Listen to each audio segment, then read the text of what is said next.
ଜିତିବାର ମଜା ତ ସେତେବେଳେ ଆସେ ଯେତେବେଳେ ସମସ୍ତେ ଆପଣଙ୍କ ହାରିବାକୁ ଅପେକ୍ଷା କରିଥାନ୍ତି।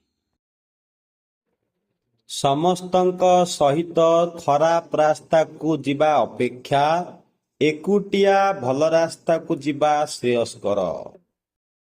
ଜୀବନରେ କେବେ ଚ୍ୟାଲେଞ୍ଜକୁ ଡରନ୍ତୁ ନାହିଁ। ହୁଏତ ଆପଣ ଜିତିଯିବେ ନଚେତ୍ ହାରିଯିବେ, କିନ୍ତୁ ହାରିଗଲେ ମଧ୍ୟ କିଛି ଶିକ୍ଷା ତ ପାଇଯିବେ।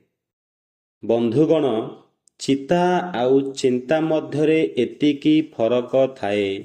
ଚିତା ମୃତ ଶରୀରକୁ ଜାଳେ, କିନ୍ତୁ ଚିନ୍ତା ଜିଅନ୍ତା ଶରୀରକୁ ଜାଳି ଜାଳି ଚିତା ପାଖକୁ ନେଇଯାଏ।